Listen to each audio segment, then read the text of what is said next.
bergabung Halal WMP ini sejak tahun 2021, bermula 2020 itu sebagai peserta ketika waktu itu baru UPT Halal ya, masih Pusat Halal Center WMP melaksanakan pelatihan-pelatihan halal mengenai halal, dan saya bergabung sebagai peserta. Kemudian tahun 2021 diminta untuk menjadi koordinator edukasi halal.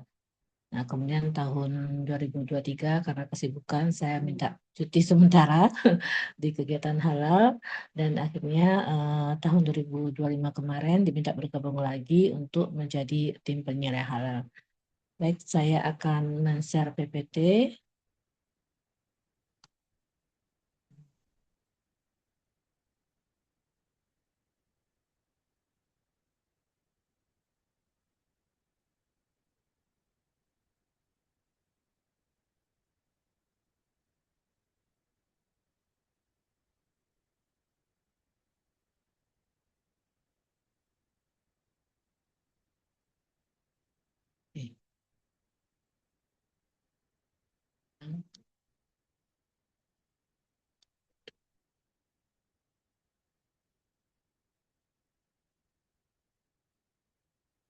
Sudah terlihat Bapak Ibu?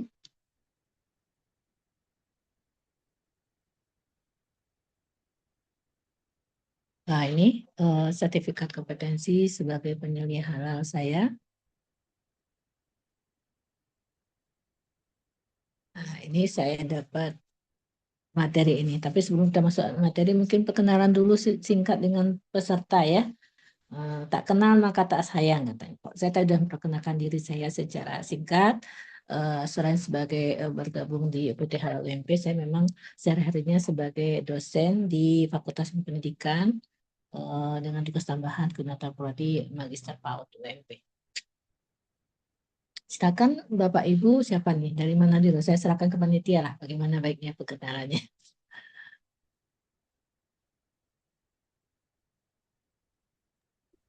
Ada presensi atau gimana Pak?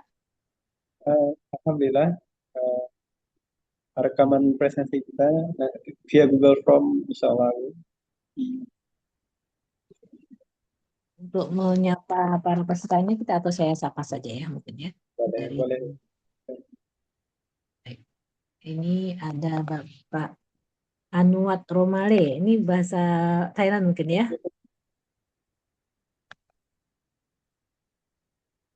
Pak Anuat Romale, bagaimana kabarnya? How are you? Ya, mikrofonnya masih mute, Bapak Anut Romale.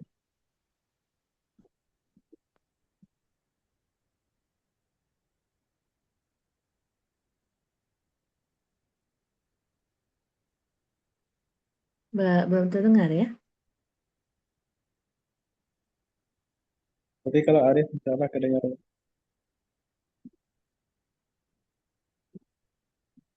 Pak Arif sudah terdengar suaranya, saya belum ya? Terdengar cukup jelas, insya Allah. Apa ya? Kalau ini Akista ini Ibu, Ya, tapi Ibu masih Akista. muda, Pak. Ya, Kakak Akista, mungkin boleh di open kameranya juga. Untuk peserta yang lain, silakan di Nanti open saya on saja cam. ya.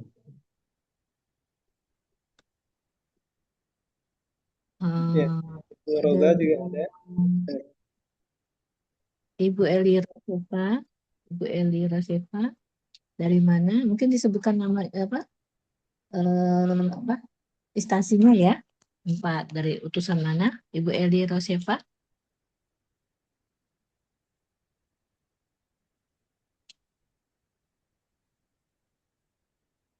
Masih mute nih Bu Eli Rosefa.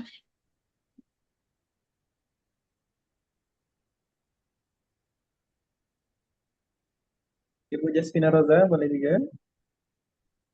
Silakan Ibu.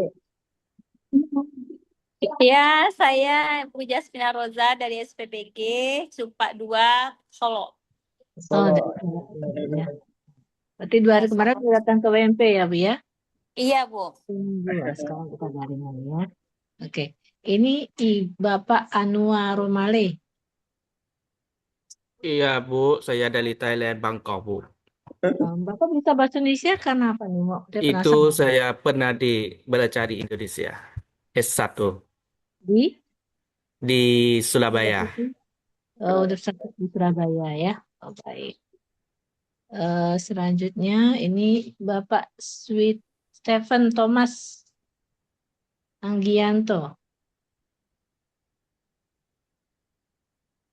Ya Bu, Ya, Bapak dari saya mana? dari Indo, berada di WNP sekarang. Dari mana? Bu? Dari WNP, Bu. Dari WMP. Ya, Unitnya di WMP? di Cafe Macan, Bu. Oke, macam. UMKM, UMKM. Bu. Ya. UMKM, Bu. Kalau Salam kenal ya, Bu. oh iya. Ni hao, Bu. Ibu Mutiara Indah, iya. Mutiara Indah.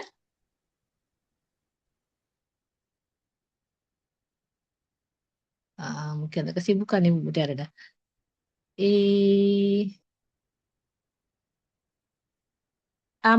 Amut Romale sama Anwat Romale beda ya orangnya. Ya, saudara, Bu. Itu saudara. Ya, Dari Thailand juga Pak Amut iya. Romale. Bisa bahasa Indonesia juga? Sedikit, Bu. Oh, ya baik. Nanti kalau kurang-kurang nanti Pak Anwat yang memberikan informasi ya. Ya, Bu. Kalau Natapol ini, Natapol, memang begini dibacanya, Natapol. Sa- Ya, nama Natapol. Apa? Natapol. Natapol. Ya. Natapol. Oke, baik. Mengerti bahasa Indonesia juga? Ya, saya lulus di Muhammadiyah Malang. Oh, Masya Allah. Ya, baik. Ini sudah ya, alhamdulillah saya. Jadi kalau sudah mengerti, saya tadi pikir apa saya harus buat presentasi dalam bahasa Inggris, kata panitia nggak perlu Bu, karena peserta paham bahasa Indonesia. Saya akan coba pelan-pelan, karena biasanya kadang-kadang saya agak cepat berbicaranya. Cuma ini saya akan coba memberikan durasi yang agak lambat ya, supaya bisa dimengerti. Baik, terima kasih atas kenalannya. Untuk berkahnya perhatian kita hari ini, kita mulai baca basmalah. Bismillahirrahmanirrahim. Rabbi zidni ilma warzuqni fahma. Saya akan share kembali materi kita.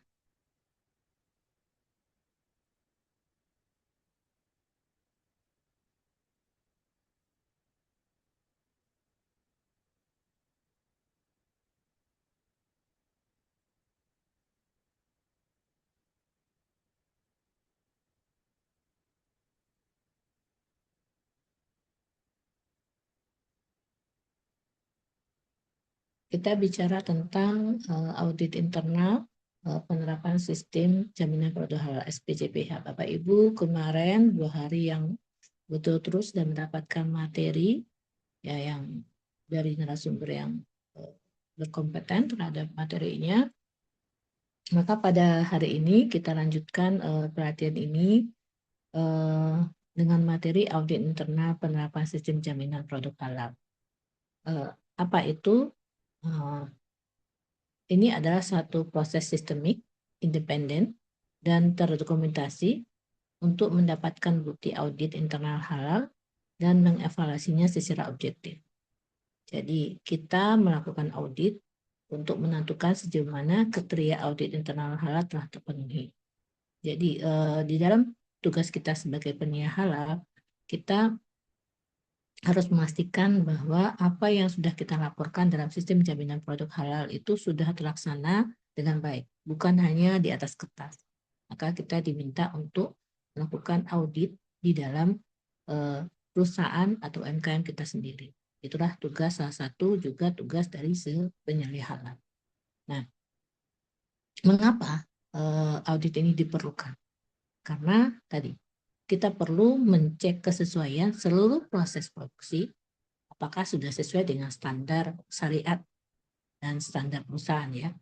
Dan diwajib dilakukannya itu 1 kali setahun minimalnya. Namun idealnya sebenarnya 2 kali dalam setahun atau kurang lebih 6 bulan sekali. Lingkup materi audit internal ini ada 3. Pertama, bagaimana kita merencanakan audit internal. Jadi merencanakan ini berarti sebelum turun ke lapangan. Seorang pemulia harus mempersiapkan rencana audit yang matang. Ada form yang nanti kita bagikan, itu ada di SJPH. Kemudian yang kedua, baru kita melaksanakan audit. Ya, pelaksanaan audit ini dengan cara konfirmasi dan verifikasi akan bukti yang objektif, menggunakan form yang nanti akan kita paparkan. Kemudian yang ketiga, laporan dan evaluasi tindak lanjut. Hasil temuan audit harus dilaporkan secara transparan dan ditindaklanjuti untuk perbaikan. Jadi kita tidak hanya sekedar mengaudit, tidak hanya sekedar merencanakan, tapi kita juga menuntaskannya dengan membuat pelaporan dan evaluasi tindak lanjut. Nah, untuk evaluasi tindak lanjutnya nanti di materi berikutnya. Jadi kita sampai pada pelaporannya.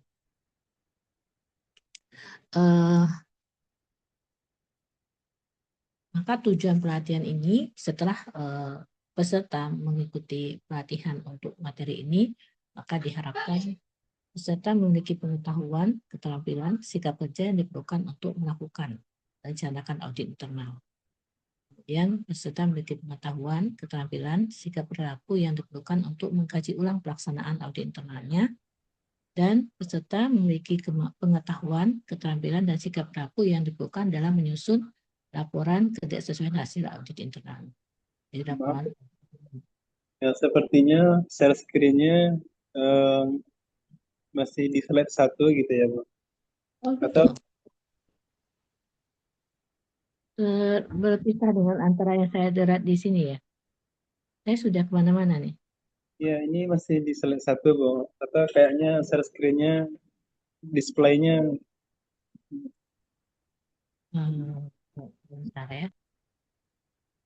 Masih di sini.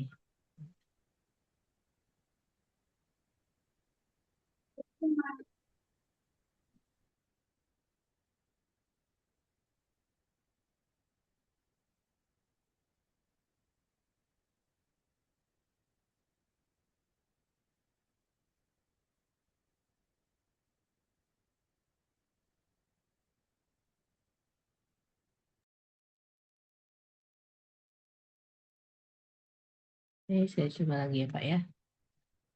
Atau saya PDF-kan dulu ya, biar enak ya.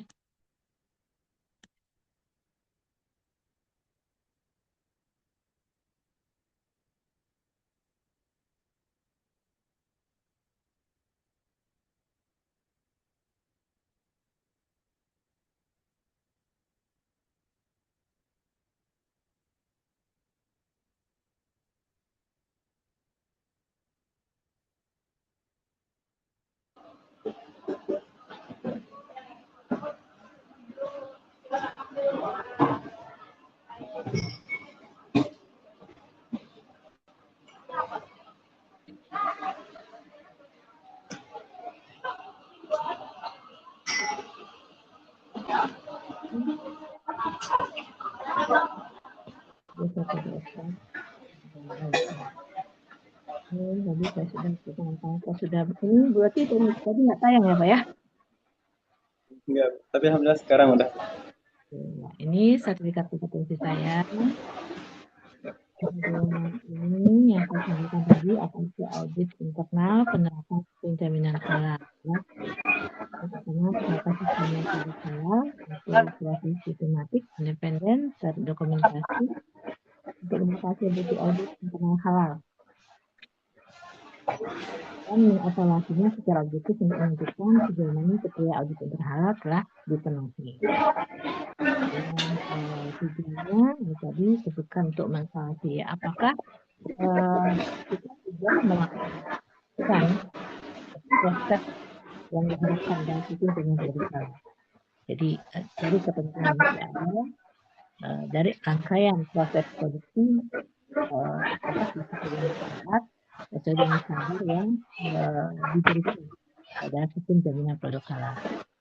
Ini wajib dilakukan setiap tahun, namun bisa juga dilakukan dalam setahun 2 kali. Untuk materi audit jurnal ini yang saya sampaikan tadi ya, untuk auditnya ada 3. Pertama, melaksanakan audit internal. Yang kedua, melaksanakan audit lapangan. Yang ketiga, pelaporan dan evaluasi tindak lanjut. Melaksanakan audit internal berarti kita membuat satu perencanaan sebelum kita melakukan audit internal. Penilai harus mempersiapkan perencanaan audit yang matang supaya pelaksanaan berjalan lancar. Sampaikan ya, manajemen perencanaan itu adalah 100% keberhasilan pelaksanaan. Jadi kalau kita tidak melaksanakan baik, berarti keberhasilan dari kegiatan tersebut kita tidak mencapai harapan. Setelah kita melaksanakan internal, nanti ada poinnya yang akan saya sampaikan di paparan nanti. Jadi kita melaksanakan proses pelaksanaan ini kita lakukan ya, dengan mengkonfirmasi dan verifikasi dari form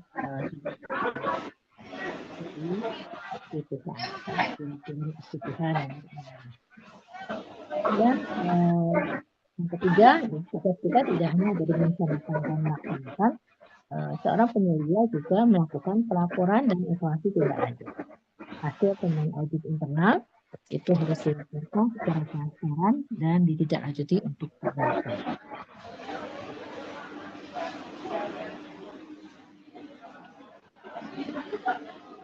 Dan seperti sampaikan tadi, tujuan pelatihan kita memiliki pengetahuan, keterampilan, dan strategi yang diperlukan untuk melakukan audit internal tersebut. Baru mungkin boleh dimatikan dahulu mikrofon.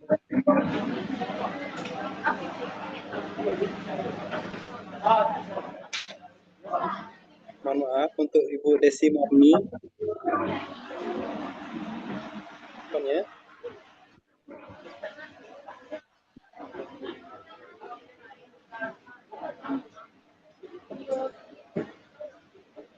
Dari panitia aja Pak, di-mute kan?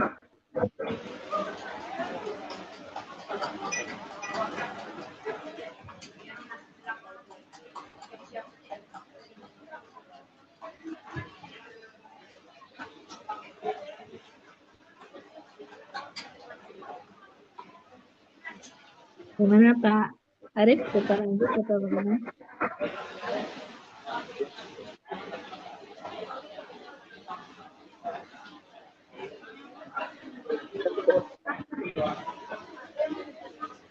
Jelas Ibu. Nah, saya terdengar jelas nggak Pak dengan adanya buka rambut di sini gimana? Dekatkan sedikit mikrofonnya.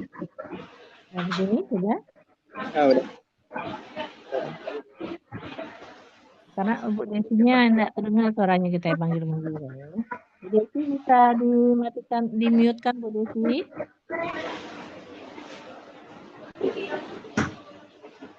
Mulai penduli guys.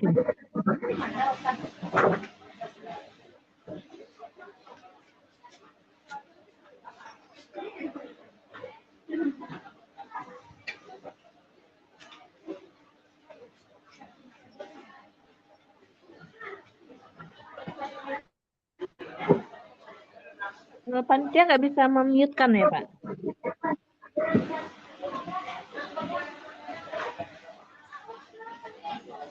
Katanya bisa kalau Zoom-nya, adminnya bisa mute. Oke, alhamdulillah. Kasih Pak Arif. Baik, Bapak Ibu, jika Bapak Ibu mengajukan ini ke uji kompetensi, maka kode unit ini adalah M74 PH 1000005.2. Judul unitnya adalah melakukan audit internal penerapan sistem jaminan produk halal SJPH. Ya. Deskripsi unit kompetensi ini berhubungan dengan pengetahuan, keterampilan, dan sikap kerja yang dibutuhkan dalam melakukan audit internal penerapan sistem jaminan produk halal. Tadi sudah disampaikan bahwa ada 3 materi yang terkait dengan audit internal ini. Pertama, merencanakan audit internal. Nah, dalam merencanakan ya, rencana audit disusun sesuai dengan prosedur. Yang kedua, daftar pertanyaan audit internal disiapkan sesuai dengan kebutuhan. Yang ketiga, metode audit ditentukan sesuai dengan kebutuhan. Jadi di dalam SPJH itu ada SCPH ini ada lampiran 16 ya, yang berisikan daftar pertanyaan audit yang kita perlukan ya. Metodenya bagaimana? Metodenya juga apakah kita akan melakukan observasi atau akan melakukan pengecekan langsung atau kita melakukan wawancara. Itu dibuat di dalam daftarnya. Yang kedua adalah melaksanakan audit internalnya. Nah, melaksanakan audit internalnya ada 2 hal penting yang perlu Bapak Ibu pahami nanti akan dilaksanakan, bahwa perlu bukti penerapan SCPH diperiksa sesuai dengan persyaratan standar. Jadi misalnya daftar pembelian bahan itu kalau UMKM biasanya yang kendala kami yang dapatkan itu adalah tidak terdatanya secara konsisten pembelian. Nah ya, jadi misalnya kadang-kadang misalnya gini, Bapak Ibu kan belanja ke pasar, kemudian membeli ya, udah dicatat tuh, semuanya dicatat. Tiba-tiba misalnya di dalam catatan tersebut ada bahan yang kurang, misalnya garam. Nah, nanti ternyata garam kurang nih, beli di warung. Nah, itu kadang suka abai dalam pencatatan. Padahal itu sudah ada di sistemnya SCPH itu bahwa semua bahan, apapun bahan yang dimasukkan ke dalam sistem produk jaminan halal itu harus tercatat. Nah, jadi hal-hal seperti itu dipastikan ya penyelia jeli melihat itu. Bagaimana misalnya di daftar misalnya dalam satu batch produksi itu ada butuh garam, misalnya ada gula, tapi kok tidak ada dalam daftar pembelian dalam batch produksi tersebut. Nah, berarti ada yang kurang. Jadi walaupun sepertinya sepele, tapi kita memang si penyelia itu ketika dia sebagai seorang audit itu dia harus jeli melihat hal-hal seperti itu, ya. Maka tentu penyelia juga harus memahami bagaimana apa bahan-bahan yang diperlukan untuk produksi tersebut sehingga dia bisa tahu wah ini ada bahan yang kurang yang harusnya ada di dalam daftar pembelian tapi tidak terdaftar ya. Nah, itu harus dipastikan penilai juga tahu apa bahan-bahan yang harusnya ada dalam suatu proses produksi. Kemudian ketidaksesuaian ya, penerapan SCPH diidentifikasi sesuai dengan persyaratan standar. Nah, ini apa biasanya masalahnya? Misalnya ketika ada prosedur yang tidak sesuai. Di dalam SCPH disampaikan bahwa ada pemisahan produk non halal, tidak halal dan penyimpanan misalnya. Tapi misalnya salah satu ketika kita melakukan audit ada produk yang tercampur. Ada produk yang tercampur ya mungkin tanpa sengaja produknya bukannya tidak halal misalnya, tapi produk itu belum ada sertifikasi halalnya, tapi tercampur di dalam penyimpanan produk-produk yang sudah tersertifikasi. Nah, itu juga harus kita laporkan. Jadi yang kita laporkan tidak hanya pemeriksaan dokumennya, tapi juga bagaimana prosedur itu sudah dilaksanakan sesuai dengan standar yang berlaku. Jadi jangan ada yang kita tutupi. Walaupun kita sendiri mungkin penyelia itu adalah juga sebagai pemiliknya atau sebagai manajernya ya. Apalagi penyelia yang orang luar karena penyelia itu kan bisa dari luar ya. Kita harus laporkan supaya kita bisa nanti ketika melaporkan kita bisa berkonsultasi dengan auditor. Apa langkah-langkah yang harus kita lakukan ketika ada masalah itu muncul ya. Nanti ada kaitannya nanti materinya setelah ini ya apa yang akan dilakukan hasil audit. Tapi apa yang terjadi saat pelaksanaan, apakah itu kesalahan dalam dokumen, apa itu kesalahan dalam prosedur, harus kita laporkan apa adanya. Karena pertanggungjawaban kita tidak hanya kepada masyarakat ya, tapi juga kepada Tuhan Yang Maha Esa, Allah Subhanahu wa taala ya.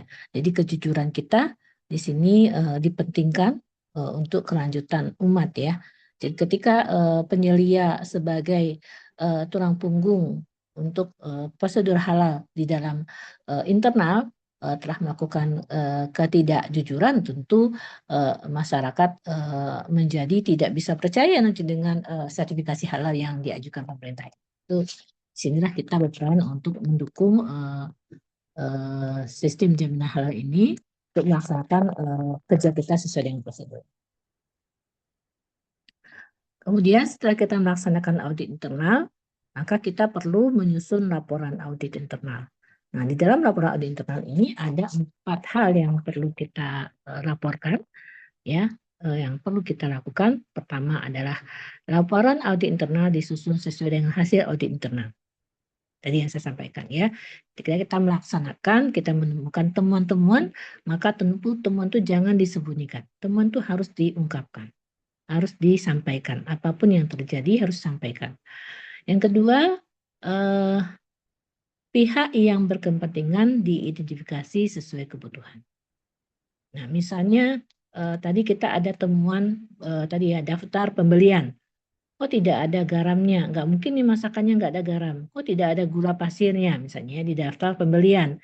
Karena mungkin tadi tim belanja, tim pembelian itu ketinggalan di pasar belinya, di toko yang biasa beli itu. Jadi harus beli di warung yang tidak ada fakturnya misalnya ya, tidak ada kwitansi pembeliannya sehingga terlewatkan. Nah, itu harus kita wawancara bagian pembelian. Mengapa ini tanggal segini pembeliannya tidak ada garam, tidak ada gula nih. Harusnya kan dalam pembuatan proses ini harus ada garam gulanya misalnya. Nah, harus tanya dari apakah betul tidak dibeli atau mungkin masih ada sisa bahan baku pada batch sebelumnya gitu ya. Kita kan berapa produksi ada batch 1, batch 2 misalnya. Jadi mungkin pada batch sebelumnya masih ada sisa garam, masih ada sisa gula sehingga pada pembelian bahan baku batch berikutnya tidak diperlukan. Nah, mungkin itu bisa kita jadikan sebagai bahan ya, bahan verifikasi untuk menyatakan bahwa sebenarnya tidak ada masalah dengan tidak adanya pembelian garam dan gula pada batch 3 misalnya, karena pada batch 3 tersebut bahan tersebut masih ada pada sisa produk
Belum.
Maaf Ibu,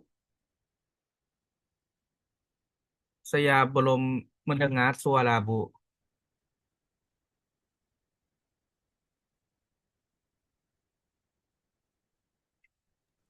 Bu คุยโทรศัพท์ อ๋อ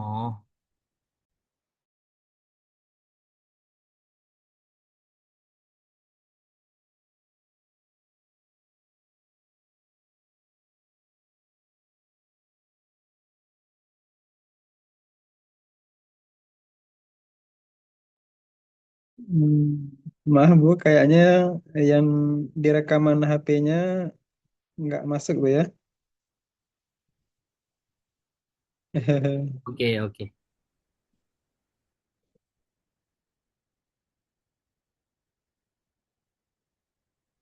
Gimana ya? Rumah di mana? Bohongan. Apa?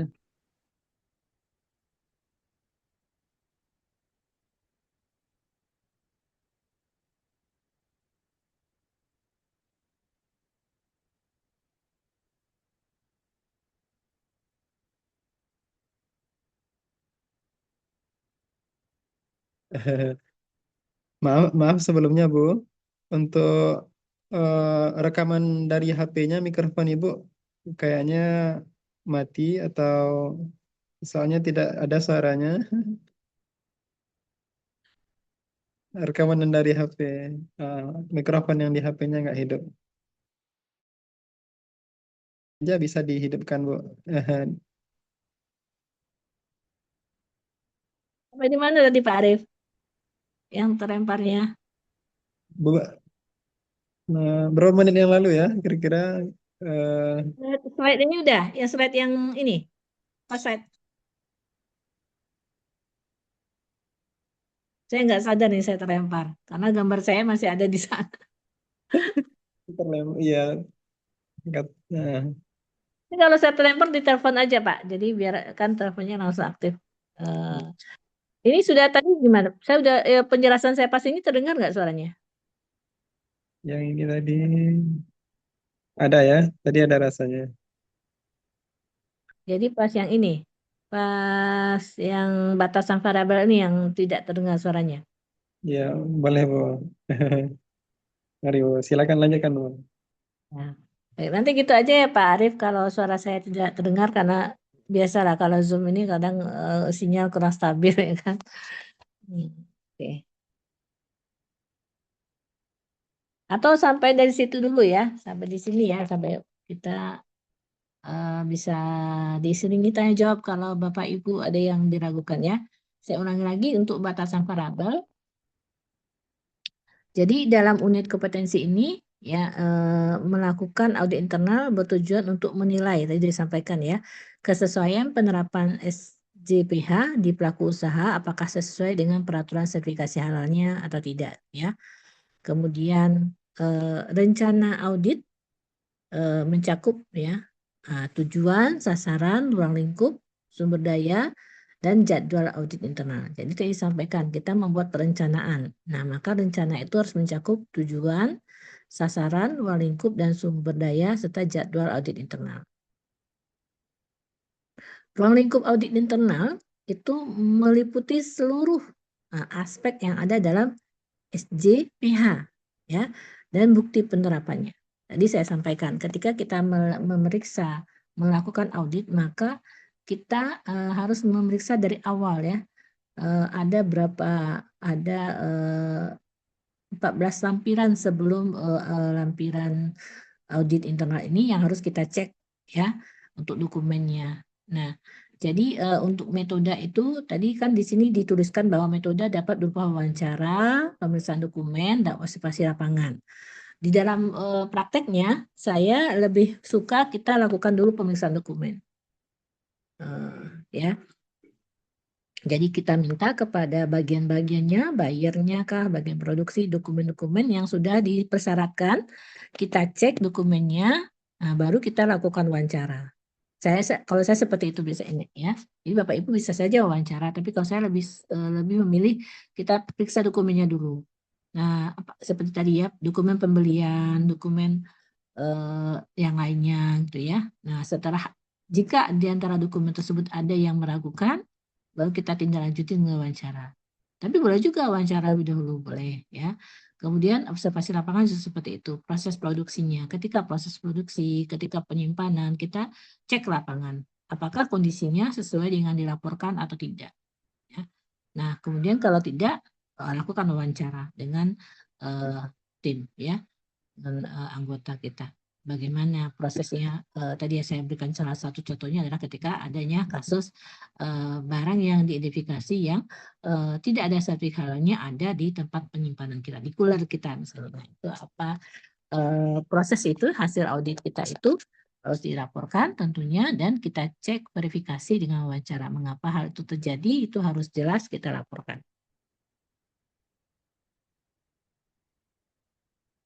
Nah, di dalam unit ini ada beberapa standar yang menjadi acuan kita ya Bapak Ibu ya.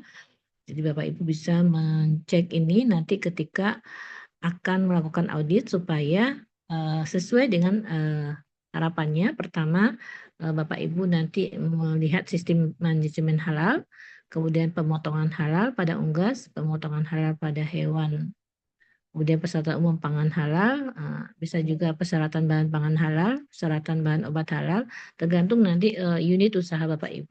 Ya, itu ini disesuaikan dengan unit usahanya.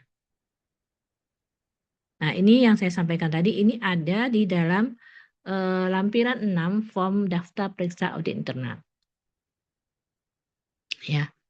Nah, inilah tugas kita Bapak Ibu ketika kita melaksanakan audit internal. Kita harus mengisi form ini. Ya. Nah, pertama, apakah kebijakan halal telah diterapkan? Nah, kita bisa cek ya. Kalau saya biasanya dokumen dulu Bapak Ibu. Tapi Bapak Ibu bisa juga dengan bertanya ya. Bertanya kepada manajemen. Kalau Bapak Ibu bukan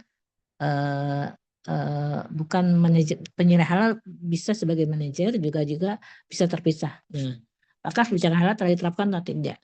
Nah, kalau iya, apa buktinya? Nah, ya. Kemudian kebijakan halal telah disosialisasikan.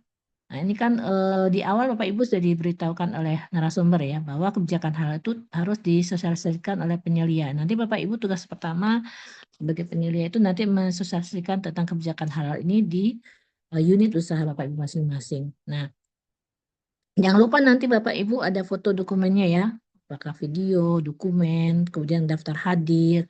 Itu memastikan bahwa memang kalau untuk suatu kegiatan itu sudah dilaksanakan, tidak sekedar foto ya, ada foto, ada daftar hadir gitu ya, ada hasilnya apa gitu ya. Nah, jadi itu didokumentasikan, disimpan bahwa memang nanti itu sebagai salah satu bukti untuk penilaian audit internal ya, bahwa memang Bapak Ibu telah melaksanakan sosialisasi kebijakan halal tersebut.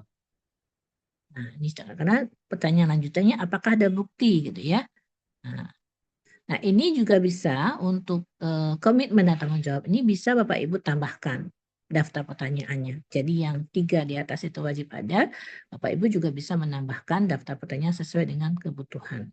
Misalnya berapa kali sosialisasi dilakukan dalam 1 tahun misalnya ya. Karena mungkin unitnya banyak misalnya ya, itu juga perlu dibuat juga pertanyaannya. Itu menunjukkan komitmen kita ya. Jadi kita melihat misalnya perusahaannya besar nih. Kalau perusahaannya besar mungkin sosialisasi nggak mungkin 1 kali dalam setahun, karena biasanya kan ada pertukaran karyawan-karyawan baru ya. Jadi karyawan baru wajib mengikuti sosialisasi kebijakan halal. Jangan sampai ada 1 karyawan yang masuk kemudian bekerja tanpa dia sebelumnya mengikuti sosialisasi kebijakan halal. Nah, itu salah satu tugas penyelia juga, memastikan karyawan baru sudah mengikuti sosialisasi kebijakan halal. Nah, jadi kita juga bisa menambahkan berapa bulan sekali kita melaksanakan sosialisasi. Apakah hanya sekali saja ketika di awal, atau memang kita melakukannya secara rutin ketika adanya penerimaan karyawan baru, ya, sehingga kita memastikan seluruh karyawan sudah bisa nanti melaksanakan sistem jaminan halal tersebut sesuai dengan harapan kita. Jangan sampai ada karyawan baru yang tidak tahu sama sekali kemudian masuk, apalagi dalam jumlah banyak, dalam sistem yang sudah terbangun, ya. Kemudian tugas dan tanggung jawab. daftar pertanyaan yang bisa dilakukan adalah apakah penyiar halal telah ditetapkan? Nah, apakah penyiar halal sudah melakukan pelatihan eksternal? Ya, apakah penyiar halal sudah diregistrasikan kepada BPJPH? Ini juga apakah tugas penyiar halal sudah ditulis? Nah, ini juga dipastikan. Kalau sudah ditulis, apa buktinya? Nah, jadi bisa ditambahkan pertanyaan sesuai kebutuhan. Nah, atau seperti ini, apakah penyiar halal sudah diregistrasikan? Nah, mungkin bisa ditambahkan pertanyaannya kapan diregistrasikan kepada BPJPH, ya. Jadi itu bisa ditambahkan daftar pertanyaannya. Semakin Bapak Ibu banyak daftar pertanyaan, semakin lengkap, maka semakin transparan ya proses audit ini ya. Kemudian berikutnya pembinaan sumber daya. Nah, di sini. Apakah ada kegiatan pelatihan terjadwal setidaknya 2 tahun sekali? Apakah ada bukti pelaksanaan pelatihan? Ya.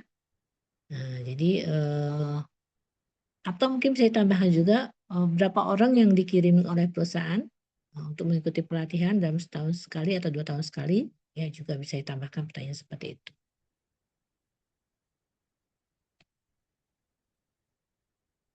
Kemudian untuk bahan, ya. Nah, ini sumber bahan dan daftar bahan. Nah, ini yang ini sangat yang perlu Bapak Ibu pentingkan di sini ya. Bapak Ibu harus awas di sini yaitu bagaimana apakah menggunakan seluruh jenis bahan halal dan tidak menggunakan bahan yang bersumber dari tidak halal serta tidak menggunakan bahan yang berasal dari bahan yang mengandung najis. Nah, ini agak panjang pertanyaannya. Bapak Ibu memastikan ini adalah dengan melihat tadi saya bilang dokumen ya. Jadi tidak bisa hanya bersumber dari pertanyaan, tapi kita harus lihat dokumennya. Benar nggak bahan yang diberikan itu adalah bahan yang sudah halal? Bahwa bahan yang dibeli itu adalah bahan yang tidak menggunakan bahan yang najis misalnya ya. Jadi dicek di dokumennya, dokumen sebelumnya. Nanti kita tayangkan ya setelah bahan. Kemudian apakah menggunakan bahan yang mempunyai aspek keamanan dan kesehatan sesuai regulasi yang berlaku? Nah, misalnya bahan itu halal gitu ya. Tapi apakah aman? Misalnya gini. Pengawet ya. Kalau kita menggunakan pengawet makanan untuk kue itu kan natrium benzoat ya. Natrium benzoat itu halal nggak? Halal. Tapi dia ada standar untuk ketoyibannya. Tak baik untuk kesehatan, untuk keamanan kesehatan itu ya. Maka tentu ada batas-batas yang harus kita tahu berapa kadar natrium, berapa persen kadar natrium benzoat yang boleh dimasukkan dalam satu batch produksi. Itu nanti di bagian produksi catatan dokumennya harus kita praktikkan. Jangan sampai nanti makanan kita halal tapi tidak toyib ya. Nah, begitu juga misalnya penggunaan pewarna, penggunaan pemanis makanan ya. Jadi bahan-bahan yang bahan-bahan zat aditif terutama ya yang masuk ke dalam bahan baku itu harus diperhatikan keamanannya sesuai dengan standar yang dikeluarkan WHO ya atau SNI. Jadi jangan walaupun kita misalnya UMKM tapi jangan sampai kita itu kan untuk perusahaan besar Bu, enggak juga sebenarnya. Karena ketika kita melabelkan diri kita sebagai menghasilkan produk yang halal, tentu kita sebaiknya juga bersamaan dengan produk kita itu adalah toyib ya. Karena makanan itu kata Allah dalam Al-Quran itu makanan yang halal dan toyib, yang baik untuk kesehatan kita. Jangan sampai dia halal tapi merusak kesehatan orang banyak. Jadi kita juga memastikan produk yang kita audit ini juga toyib gitu ya, aman dan sehat sesuai dengan regulasi yang berlaku. Kemudian nah ini apakah tersedia daftar bahan? Nah tentu ini sudah harus wajib ada ya daftar bahan itu. Kemudian apakah seluruh jenis bahan halal dan tidak menggunakan bahan yang bersumber bahan tidak halal? Jadi pengetahuan kita terhadap bahan itu sangat dipentingkan ya. Sebagai penilai halal kita Bapak Ibu kemarin sudah dapat pelatihan tentang titik kritis ya. Nah, itu pengetahuan tentang bahan halal tidak halal itu harus kita perluas dan tingkatkan karena memang jenis-jenis bahan tidak halal itu selalu berkembang ya. Yang selalu berkembang titik kritisnya ada yang awalnya halal tapi karena dia menambahkan zat aditif yang tidak halal jadi bisa jadi tidak halal. Kemudian nah ini tadi dari segi bahannya, aspek bahannya. Kemudian tadi yang saya bilang sampaikan juga sebelumnya bahwa dalam aspek pembelian ya. Apakah membeli dan menggunakan bahan dengan nama, merek, prosedurnya sesuai nggak yang tercantum di BPJPH? Ini kadang sepele ya Bapak Ibu ya. Kita sudah mencantumkan di sebelumnya di SPJPH kita bahwa bahannya itu sudah sertifikat halal. Mereknya sudah tercantum. Misalnya kita biasanya beli merek garam Vina. Kemudian ternyata pas satu saat kosong saat kita membeli. Nah, kita harus membeli menggantikan maka si pembeli membuatkan daftarnya gitu ya. Buatkan daftar bahwa pembelian garamnya diganti mereknya. Nah, pastikan mereknya itu sudah ada sertifikasi halalnya. Jangan sampai substitusi pengganti bahan itu dalam pembelian adalah bahan yang tidak ada tercantum dalam daftar bahan yang disetujui oleh BPJPH dan LPH. Ya Bapak Ibu ya. Jadi memang kita adalah tulang punggung ya. Penilaiannya tulang punggung sistem jaminan halal ke masyarakat ya. Kita yang memastikan ketika audit ini bahwa pelaksanaan sistem jaminan halal sudah sesuai, bahan-bahannya sudah sesuai, itu tanggung jawabnya ada di kita ya. Kemudian tadi yang saya sampaikan juga, si pembeli kan, si buyer itu wajib menyimpan bukti, ya kwitansi, contoh label. Nah itu kita minta ya mana bukti kwitansinya, mana masa berlaku sertifikat halalnya. Kalau memang bahan itu halal, tapi misalnya jarang dibeli gitu ya. Nah, kalau jarang dibeli gimana? Minta yang terakhir, pembelian yang terakhir ya. Nah, kemudian apakah tersedia catatan pembelian bahan? Nah, kita juga kita bisa menambahkan juga daftar pertanyaan yang sesuai kebutuhan, ya. Contohnya yang tadi barang yang dibeli, yang jarang dibeli. Nah, walaupun sebenarnya barang yang jarang dibeli itu periodisasinya ramah, tapi tetap kita minta mungkin bukti-bukti kwitansinya tersebut. Ya, bukti nota pembeliannya. Jangan sampai dihilangkan gitu ya. Maka kita bisa menambahkan pertanyaan untuk barang yang jarang dibeli, kapan terakhir pembelian gitu ya. Bagaimana bukti penyimpanannya dipastikan tersimpan dengan baik. Itu bisa kita lakukan. Jadi catatan di form ini di lampiran 16 SJPH ini bisa kita tambahkan sesuai dengan kebutuhan di tempat usaha masing-masing.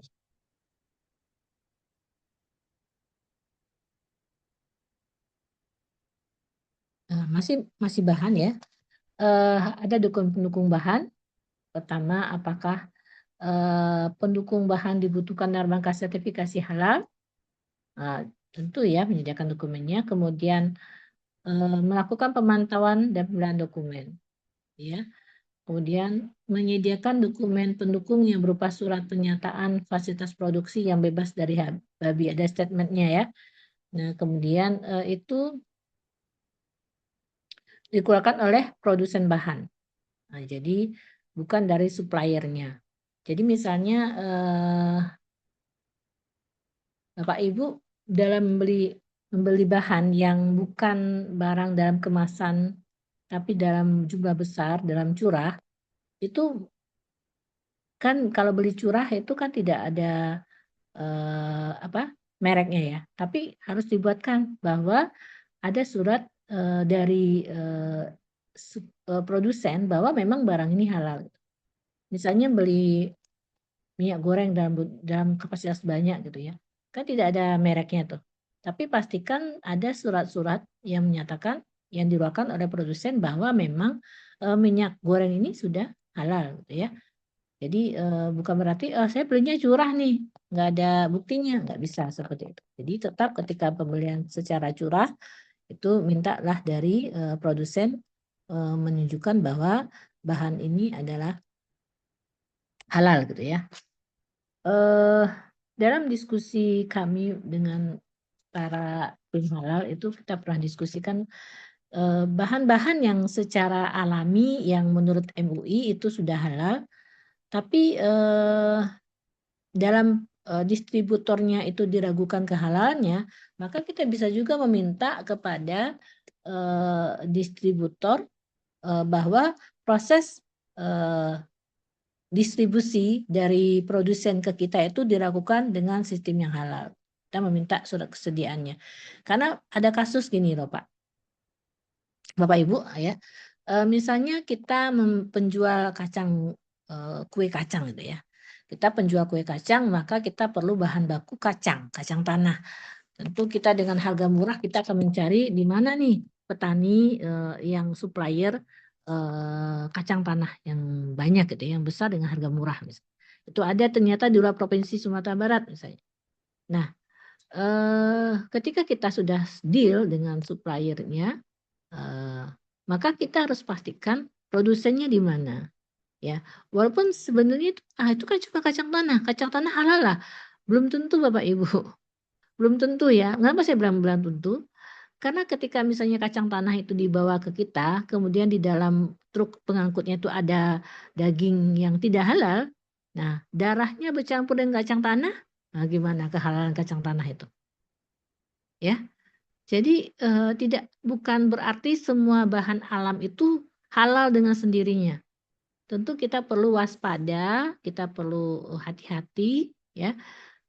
Apalagi kalau kita memesan dalam jumlah banyak, kita pastikan bahwa prosedur distribusinya memang melalui prosedur yang halal gitu ya, tidak bercampur antara barang yang alam tadi dengan barang yang tidak halal. Nah ini yang memang di dalam aturannya MUI belum ditetapkan untuk distribusi ini. Tapi kalau kita dengan kehati-hatian kita itu mungkin lebih baik. Nah, ini bisa kita tambahkan di dalam daftar pertanyaan kita. Bagaimana sistem distribusinya dilaksanakan dengan baik sesuai dengan sistem jaminan halal ya. Walaupun di dalam aturan sendiri belum disebutkan masalah distribusi ini. Tapi karena saya pernah melihat sendiri ya kasus ini, pernah mendengar sendiri dari si supplier bahwa dia mencampurkan antara kacang tanah dengan bahan non halal di dalam satu truk. Nah itu. Sehingga akhirnya saya jadi malas beli kacang tanah Pak Arief di daerah tertentu ya. Karena si produsen yang cerita ke saya bahwa dia menjual kacang tanah ke daerah A misalnya. Kemudian dari daerah A itu kemudian dia membeli daging non halal yang ditaruh di truk yang sama. Tanpa proses truk tersebut dicuci dulu setelah menggunakan barang non halal tersebut. Jadinya ya jadi khawatir juga kita kan, darah yang menempel tuh kan kalau sudah barang najis besar ya, itu kan harus satu kalinya dengan tanah gitu kan. Nah apakah sementara di produksi kita nggak mungkin tidak terpikirkan untuk mencuci seperti itu, karena berpikir ini kan bahan alam halal-halal saja gitu ya. Nah, itu yang perlu kita bisa berikan tambahan pertanyaan, apakah si supplier bisa memastikan kepada kita bahwa bahan itu sampai ke kita dalam keadaan halal juga. Jadi bahannya awalnya halal, sampainya juga halal. Itu bisa juga kita berikan tambahan. Sampai di sini kita diskusikan dulu Bapak Ibu. Sudah ada dua yang kita bahas tadi. Pertama terkait dengan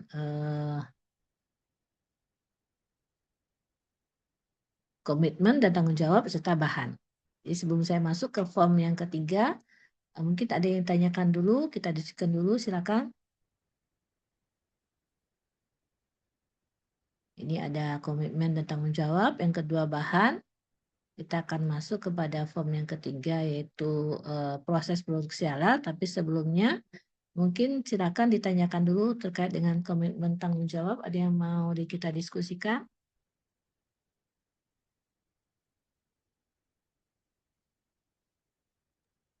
Ya, silakan Bapak Ibu yang hendak bertanya gitu ya, atau ada hal-hal yang kurang jelas, boleh disampaikan kepada pemateri kita, Bismillah, atau hal yang masih dikeragui gitu ya, Iya. atau kurang dipahami gitu, silakan boleh ditanyakan. Kalau bicaranya terlalu cepat tadi penjelasannya. Kadang-kadang kalau ngomong suka lupa Pak Arief. Cepat-cepat aja ngomongnya. Ada yang terputus barangkali informasinya gitu, boleh ditanyakan. Karena kita lebih lebih ke dokumen nih ya Bu ya, bagaimana untuk audit internal gitu ya Bu. Ya. Hmm. Karena kan kebanyakan penyelia itu kan dia juga ada di dalam perusahaan tersebut ya. Sehingga Ya, harus sebenarnya minimal 1 orang gitu ya Bu ya. ya, sehingga dia tahu kan sebenarnya siapa bayarnya siapa. Sehingga jangan diwawancara dulu Pak Arief, fokusnya kita langsung. Kalau misalnya kita wawancara dulu tadi yang tuh nanti oh iya ya nanti bisa ditambah belakangan nanti kan. Jadi saya suka kita lihat dulu catatan-catatan semuanya, catatan pembelian, catatan produksi, jadi dokumen-dokumen. Setelah itu jika ada kejanggalan di situ baru kita lakukan wawancara atau ada data yang kurang baru kita lakukan wawancara. Tapi kalau yang tadi kita tanyakan dulu, oh iya ada, oh iya ya sudah dilakukan ya. Nah, itu agak ngeri-ngeri sedapnya penyelia ini saya bilang ya itu Pak kita kan ini ya kita yang dipercaya sama umat ya bahwa produk itu memang halal karena ada penyelianya di situ gitu. Nah, itu yang bikin kita agak berat rasanya di pundak kita ini. Amanah nih berat Bu ya. Ya, karena pemerintah sudah memberikan amanah itu kepada penyelia. Jadi Betul. pemerintah sudah kayak lepas tangan kepada kita. Ah, itu kan ada penyelianya. Saya terbitkan ini tanda halal ini di situ dengan ada konsekuensi gitu kan. Di situ sudah ada penyelianya. Nah, di situ tanggung jawab berat kita sebagai penyelia gitu ya, Bapak Ibu. Tapi insya Allah tentu dalam agama kita selalu sebanding ya. Tugas dan tanggung jawab itu sebanding dengan pahala yang Allah berikan. Bagaimana kita bisa berjuang untuk supaya produk yang kita hasilkan itu halal dan tentu berguna bagi masyarakat luar tentunya. Baik, jangan sampai gara-gara ini jadi mengundurkan diri ya jadi penyelia. Wah berat banget gitu. Ya, tapi semua pekerjaan itu memang pertanggungjawabannya dunia akhirat ya Bapak Ibu ya. Tapi insya Allah semakin berat tanggung jawab kita semakin besar pahala menunggu untuk kita. Baik, mudah-mudahan Dan kita amalan jama'i Bu ya, maksudnya itu Iya. gerak bersama gitu. Ya, Pak. Bersama-sama, jadi kita bersinergi bersama gitu. Ya, nggak sendiri. Amanahnya berat. Makanya auditor itu audit internal ini kita harus jujur. Jadi ketika ada masalah kita bisa sampaikan, kita bisa berkomunikasi dengan badan penjamin halal, dengan auditor, dengan segala pihak, sehingga memang tidak sendirian gitu ya. Tapi kalau kita tutup-tutupi, itu ya tadi dosanya tanggung sendiri kan. Itu tutupi. Baik, kita lanjutkan selanjutnya ya. Berikutnya mudah-mudahan yang tadi bisa dipahami, kita bisa lanjutkan.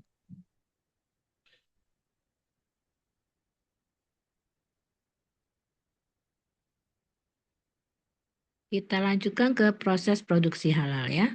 Ini di form ini apa saja yang bisa kita cek ya. Pertama adalah tentang lokasinya ya, lokasi proses produksi.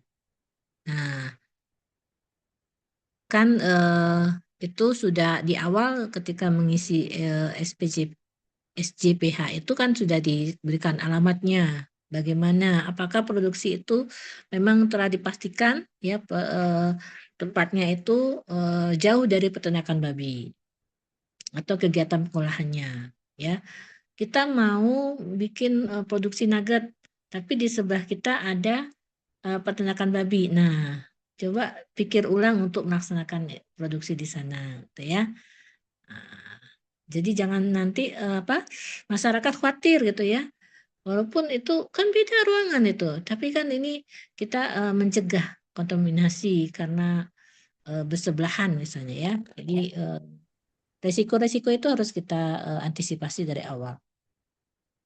Kemudian merancang tempat produksi. Nah, ini kita pastikan ya. Ini Bapak Ibu sekarang itu Pak Arief luar biasa memang ya. Ini tugas kita. Tempat produksi itu sepertinya aluminium. Ternyata untuk menjadikan dia anti lengketnya diolesi dengan zat yang tidak halal gitu ya. Nah, berarti pastikan Bapak Ibu ketika membeli alat-alat produksi itu sudah ada sertifikat halalnya, itu lebih baik ya. Karena ini MBG nih ya. Nah, omprengan MBG kan pernah ada kasus ya Pak Arief ya. Ternyata omprengannya, tempat makanannya tidak halal. Karena untuk membuat kilapnya itu bukan jadi kalau di produksi biasa tempat makannya itu kan dia untuk mengkilap, untuk di awal itu kan mengkilap itu kan dikasihnya minyak CPO ya. Karena CPO itu mahal, maka di negara lain, saya nggak usah sebutkan, negara lain itu dia pakai minyak BABI gitu ya, dengan harga yang bisa ditekan, sehingga harga omprengannya lebih murah dibandingkan yang lokal. Nah, ini hati-hati Bapak Ibu, kita kalau konsumsinya untuk masyarakat di Sumatera Barat, khususnya di mana mayoritasnya Islam, tentu tidak diizinkan ya. Apalagi Bapak Ibu ingin SPPG-nya dapat sertifikat halal, tentu bahan tempat makannya itu juga pastikan itu tidak terpapar bahan yang tidak halal ya. Tentu mengkhawatirkan bagi masyarakat ketika anaknya tempat makanannya halal tapi tempat makannya nggak halal. Nah, itu harus diwaspadai. Termasuk Bapak Ibu SPPG nih ya yang membeli peralatannya. Jangan asal murahnya saja juga. Sekarang kayak teflon gitu ya. Teflon itu kan sudah ada yang halal ya. Merek apa tuh ya? Satu merek satu ya. Coba nanti dicek aja. Nanti kalau saya sebutkan mereknya nanti saya sebut jualan lagi ya. Itu jangan misalnya sudah ada teflon yang halal, jangan pilih teflon yang tidak halal. Karena murah gitu ya. Jadi jangan karena murah Bapak Ibu mengabaikan. Ini kan peralatan masak cuma bukan bahan. Di peralatan proses produksi pun kita pastikan bahwa alat-alatnya itu memang halal gitu ya. Kecuali memang tidak ada sendok yang tulisan label halal. Gimana lagi sendok ada label halalnya? Belum ada nih sendok yang buat sertifikasi halal misalnya. Ya udah terpaksa kita pakai sendok yang ada. Tapi ketika sudah ada sendok yang keluar dengan sertifikat halal, tentu sebaiknya kita pakai itu ya. Itulah pilihan kita. Kemudian memisahkan tempat dan alat yang digunakan untuk proses produksi yang halal tidak halal. Nah, ini juga ada beberapa perusahaan yang dia mensertifikasikan halalnya hanya untuk beberapa produknya. Tentu di sana harus nampak ya, mana proses produksi yang halal, mana proses produksi yang tidak halal, harus terpisah. Jangan sampai tercampur aduk. Kemudian menjaga semua fasilitas produksi dan peralatannya dan keadaan bersih dari najis ya. Jadi mungkin jadi dia halal tapi tidak bebas dari najis. Misalnya karena dia kurang bersih, ternyata ada tikus gitu ya, buang air seninya di sana. Nah itu kan udah najis gitu ya. Atau misalnya ada tai cicak masuk, itu harus diperhatikan. Jadi tentu tidak hanya halalnya di sana karena toibnya juga harus bersih dari najis. Nah, ini juga harus dilakukan pencucian ya. Kalau najis besar apa, najis ringan apa gitu ya. Nah, ini harus tahu juga penyelia bagaimana proses pencucian tersebut dilakukan ya. Misalnya air untuk proses produksi lupa ditutup sehingga masuk misalnya tai cicak gitu ya. Kalau airnya dalam ukuran kecil kan ada syaratnya dalam agama. Warnanya tidak berubah, baunya tidak ada baunya, ada rasa, bagaimana?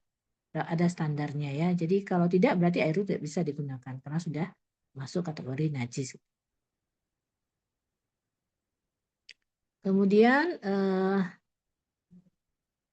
dapat ditambahkan ya pertanyaan tersebut sama seperti sebelumnya dapat ditambahkan sesuai kebutuhan kita. Satu peralatan dan perangkatnya, tadi yang saya sampaikan tadi ya, apakah perangkatnya itu sudah halal, proses produksinya halal, tapi perangkatnya bagaimana? Higienis juga, mesin produksinya juga, ya.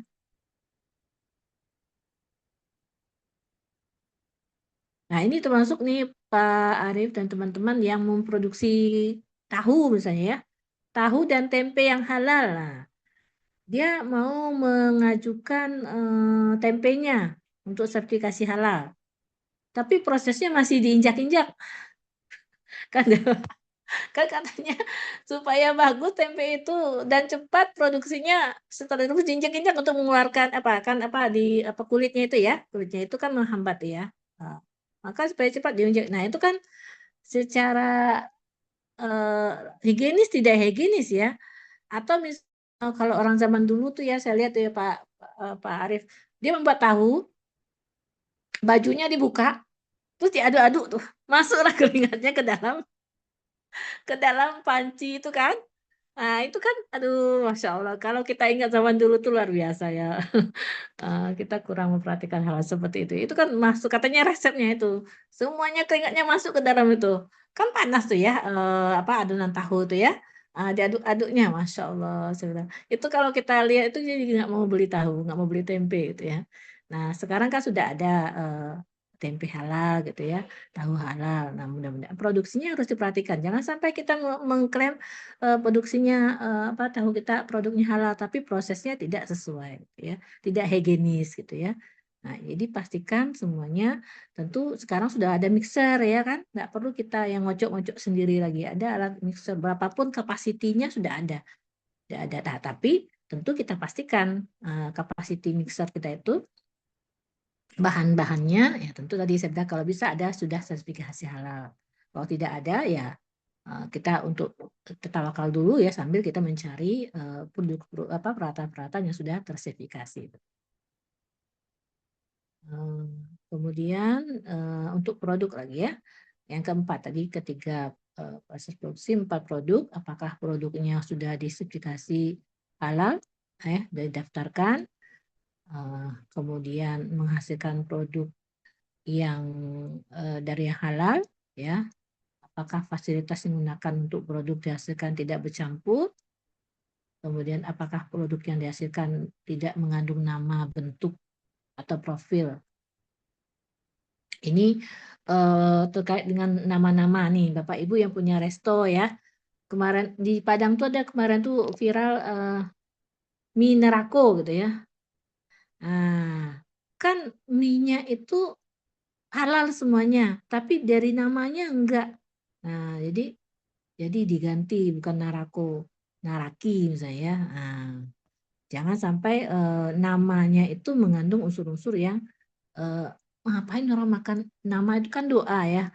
Minaraku. Ini. Atau saya dulu pernah di Depok tuh Pak Arief. Ada es doger setan. Es pocong. Aduh, Masya Allah nama-namanya. Dia maunya sih viral ya supaya orang pada beli. Tapi kan es pocong, aduh, mau denger namanya aja kita udah kebayang pocongnya nggak jadi makan gitu kan. Jadi ada darah. Jadi karena pas saya beli itu waktu itu kan masih saya lihat ya apa ya es pocong nih. Ternyata dia ada putih, kemudian ada merah-merahnya. Itu kan bekas-bekas darah katanya.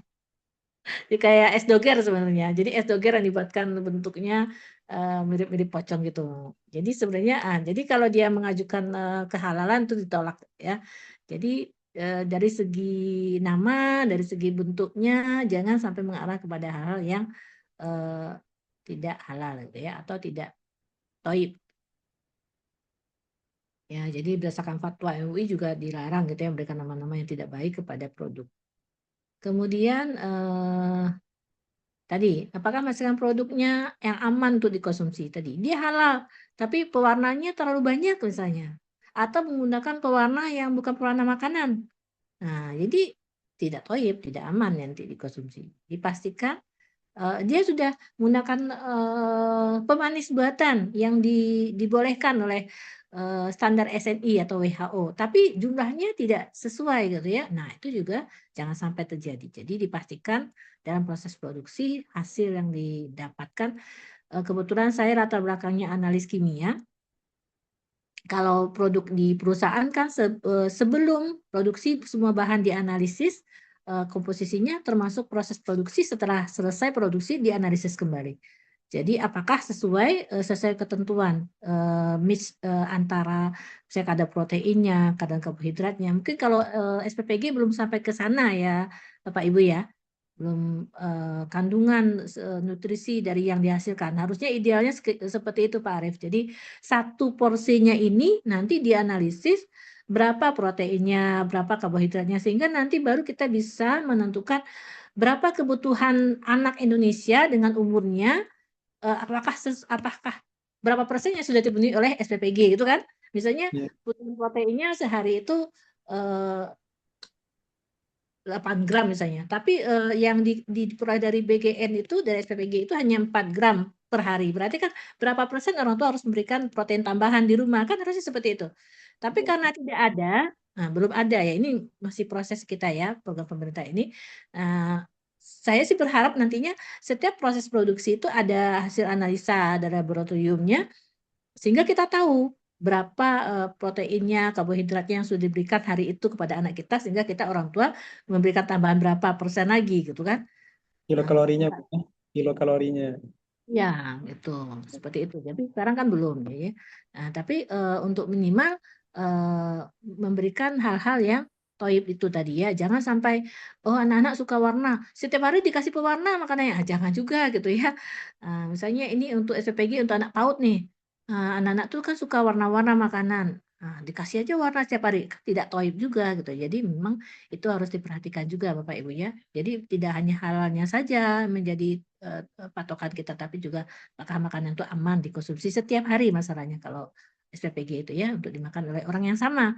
Kalau rumah makan, dia menambahkan kayak vetsin juga nih, harus hati-hati Bapak Ibu menambahkan vetsin ya. Vetsin itu memang boleh, tapi kan dia ada kadarnya. Jangan wah supaya enak tambahin 1 bungkus besar gitu untuk 1 panci, 100 gram untuk 10 mili, 100 mili, 100 liter, jangan gitu ya. Jangan terlalu banyak juga. Apalagi di SPPG. Saya nggak tahu ya, apakah diizinkan apa tidak pakai vetsin ya. Tapi kalau di resto itu kan banyak ya. Kalau resto itu kan pelanggannya berbeda setiap hari. Itu masih agak mending ya. Dia misalnya tukang bakso pakai vetsin. Kan jarang sekali orang makan bakso setiap hari ya. Pelanggannya mungkin dia seminggu sekali atau mungkin 12 kali baru dia datang. Jadi masih agak aman kalau dia ngasih vetsin ya. Tapi kalau makanan SPPG itu yang dimakan anak tiap hari, nah bagaimana dengan orang tuanya yang selama ini nggak pernah ngasih vetsin ke anaknya? Tiba-tiba di SPPG kasih vetsin, kasih Ajinomoto, kasasa atau apa segala macam. Nah, walaupun dari segi kesehatan diizinkan, tapi kan tentu ada standarnya. Nah, itu harus diperhatikan Bapak Ibu. Jadi penyelian nanti harus memperhatikan kepada kokinya, chefnya, ini berapa nih kamu masukin vetsinnya, jangan sampai melebihi standar gitu ya. Itu juga dipastikan nanti di proses produksinya kan nanti dicantumkan berapa kandungannya yang dimasukkan. Kemudian ini ketelusuran ya kehalalan produk tadi ya. Berasal dari bahan yang mengikuti halal, penggunaannya. Nah, ini titik kritis Bapak Ibu sudah dibahas pada materi sebelumnya. Titik kritisnya itu juga diperhatikan. Terakhir yang kelima adalah pemantauan dan evaluasi. Nah, di dalam daftar tadi itu disampaikan ada pemantauan dan evaluasi. Nah, ini Bapak Ibu juga nanti perlu pengecekan apakah melakukan pemantauan dan evaluasi menggunakan prosedur audit internal dan kaji ulang manajemen. Nah, tentu kalau ketika Bapak Ibu melakukan ini tentu jawabannya iya ya. Melakukan audit internal minimal setiap tahun, setahun sekali. Ini kan tadi minimal ya Bu ya. Jadi kalau misalnya ya minimal itu kalau saya bilang ke mahasiswa, kalau minimal itu berarti nilainya ya nilai minimal ya saya bilang.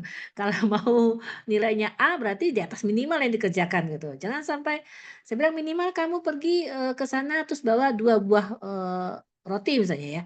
Nah, kalau kamu datang ke sini bawa 2 buah roti, berarti nilainya minimal kan gitu. Kalau mau maksimal ya bawa 3, bawa 4, bawa 5, baru maksimal gitu kan. Nah, begitu juga dengan di sini. Bapak Ibu melakukan audit minimalnya itu 1 tahun sekali.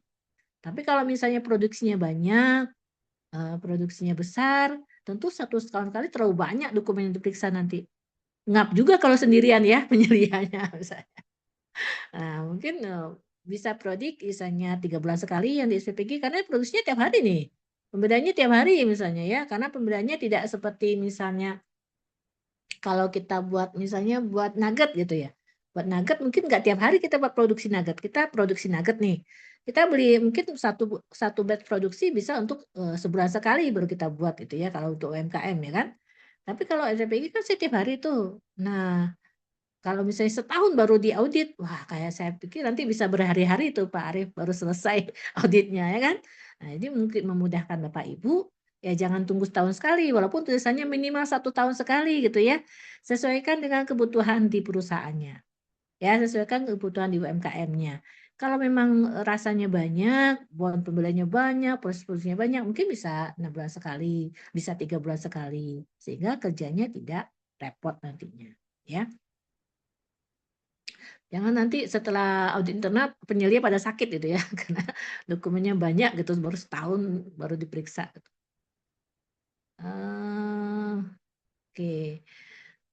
Nah, nanti Bapak Ibu juga memastikan ya kalau penyelia tidak pemilik usaha ya, tidak penyelia biasanya manajer, tapi bisa jadi tidak pemilik usaha, nanti tanda tangan dari penyelia dan pemilik usaha. Bahwa kalau memang semuanya sudah terisi dengan baik. Diberikan keterangan tadi ya, keterangan ini isinya tadi yang hasil wawancara, bukti-bukti yang terkait gitu ya. Nah, jadi barulah nanti hasil audit ini dilaporkan ke BPJPH atau lembaga pengusahaannya. Ya, mungkin begitu Pak Arief, untuk materinya sudah selesai ya.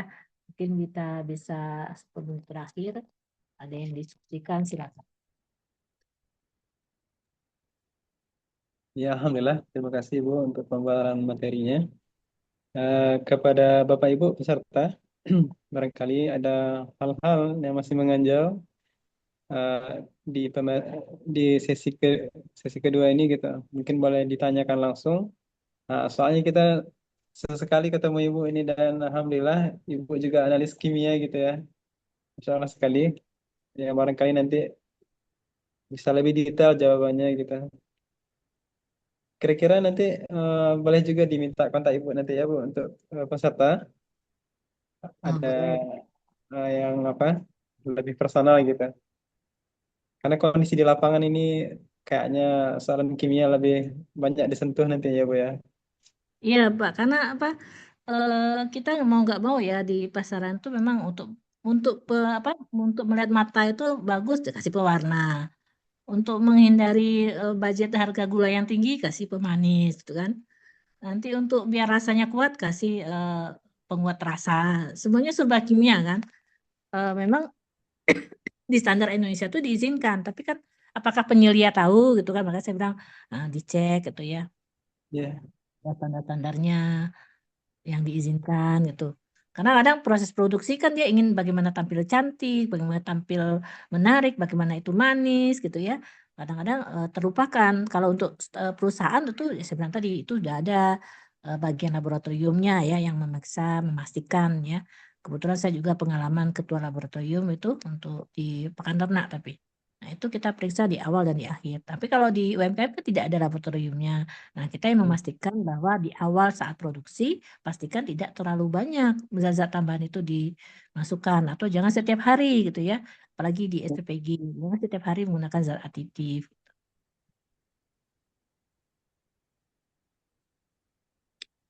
Yang SPPG dari siapa aja nih Pak? Yang dari SPPG? Bu Eli Roseva dari mana?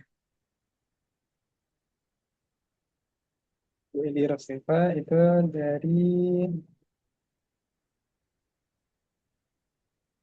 SPPG juga kalau ya. Bu Eli nanti jangan anak-anak dikasih makanan yang sehat ya, halal dan sehat ya Bu.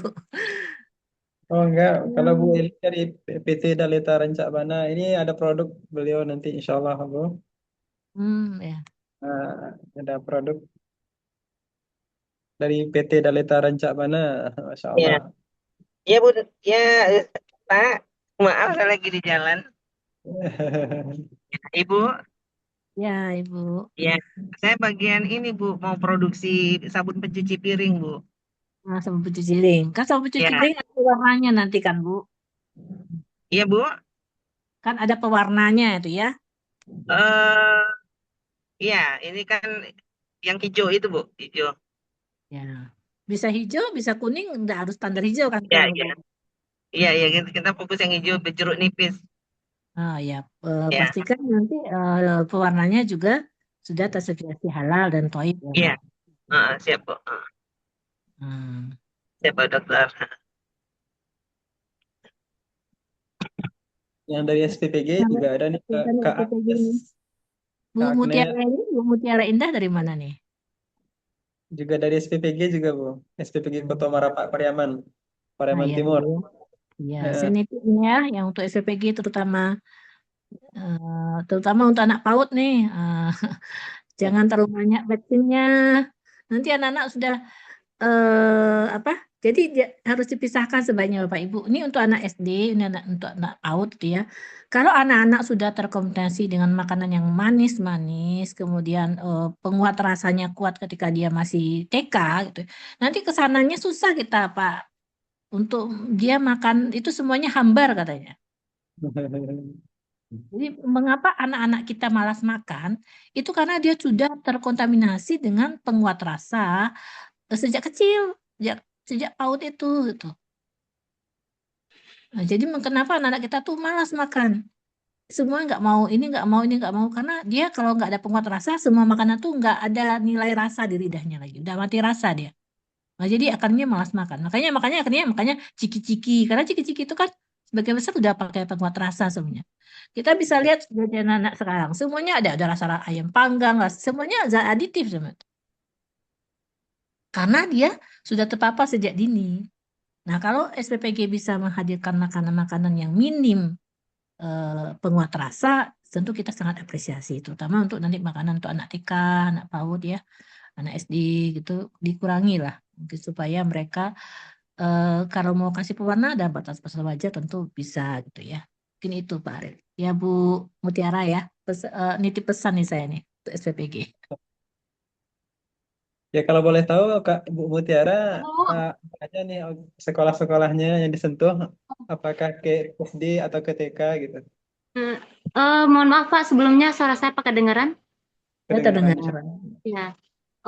Untuk kami di SPPG sendiri, Bu, itu kan kami ada juga audit dari Dinas Kesehatan. Untuk pemakaian MSG dan zat adiktif lainnya itu memang sudah tidak, istilahnya kami kurangi. Kami hanya memakai itu jamur totole saja, Bu, untuk penguat rasa. Selebihnya itu memakai bahan-bahan alami seperti bawang-bawangan, untuk bumbu-bumbu halus, seperti itu, Ibu. Alhamdulillah, syukurlah Ibu. Ya, Bu. Kebetulan saya ahli gizinya di sini, Bu. Jadi saya yang memantau setiap pemberian makan kepada anak-anak sih. Terutama Alhamdulillah Ibu. sekolah dan juga 3B itu bumil, busui, dan balita juga, Ibu. Ya Bu, nanti mungkin Ibu bisa sampaikan juga kepada buyer sebagian pembelian, hati-hati dengan produk-produk buah-buahan juga ya Bu ya, karena sekarang itu banyak kita tidak bisa menjudge ya, tapi ada beberapa kadar masyarakat yang kita bisa lihat di viral itu, misalnya semangka yang disuntik pemanis gitu kan. Jadi si buyer bagian pembelian memang harus hati-hati ya dalam pembelian buah-buahan, karena saya lihat di MBG itu sering tuh buahnya semangka kan. Nah, warnanya Kami merah menggunakan gitu kan. semangka. Warnanya merah-merah dan manis. Ternyata manisnya bukan dari manis buahnya gitu ya. Ternyata dibelinya buah yang Buah yang masih mengkal, warnanya belum merah, dikasihlah pemanis dan pewarna. Nah, itu memang kita luar biasa ya sekarang itu ya memilih makanan gitu ya, beli bahan makanan gitu ya. Kalau kami ibu-ibu itu kan untuk skala sendiri itu memang pasar itu lama Pak Arif karena mencek kita ini bener nggak ini gitu ya. Kalau Iya, ketahuan Bu, itu Kalau untuk semangka itu biasanya semangka non biji itu Bu yang disuntik itu Bu. Sedangkan kami di SPPG itu seringnya memakai semangka dengan biji Bu. Oke, baik, Ya, alhamdulillah. dan juga pemasok kami itu rata-rata memang masyarakat lokal yang punya pangan lokal Ibu. Seperti misalnya saya di Kota Marapa itu belinya masih sekitaran daerah Kota Pariaman untuk buahnya Bu. Memang di SOP-nya seperti itu, Bu, ya? Harus beli di Ya, sekitar itu Ibu, ya. kami harus memanfaatkan pangan-pangan lokal, Ibu, seperti pisang, semangka. Kecuali nanti ada menu kami apel atau anggur itu ya memang kami beli di kedai-kedai buah terdekat juga, Ibu. Anggur yang diwaspadai itu lapisan lilinnya, Bu. Ya, ya itu, Bu. Anggur itu saya mungkin lebih nyaman anak-anak makan Tapi semangka pada rata-rata itu anggur. buah kami semuanya hampir pangan lokal. Oke, baik, baik. Ya, Hidupkan baik, terima kasih Bu Mutiara. Pak Nah, Arif nggak terasa kita Ya, terima sudah kasih, Bu. 8 ya. Nah, sudah waktunya saya mengundurkan diri dari ruang Zoom ini, Bapak Ibu semuanya. Kurang lebihnya saya mohon maaf ya atas kekurangan saya. Saya hanya bisa berbagi sedikit dari apa yang saya tahu. Semoga kita diberikan kesempatan nanti bertemu lagi atau mungkin nanti saya siapa tahu main ke tempat SPG-nya Bu Mutiara gitu ya. Kami tunggu, Ibu. Baik, terima kasih. Assalamualaikum warahmatullahi wabarakatuh. Waalaikumsalam. Waalaikumsalam warahmatullahi wabarakatuh. Terima kasih, Bu. Oke, kami bertemu. Boleh minta dokumentasi dulu, Bu? Kita dokumentasi dulu nih, alhamdulillah. Silakan untuk on cam gitu ya, karena kita online sekarang gitu. Boleh on cam dahulu untuk Ibu Jasmina Roza, Ibu Eli Rosefa. Ya, sebentar ya. Satu, satu, dua, tiga. Masih.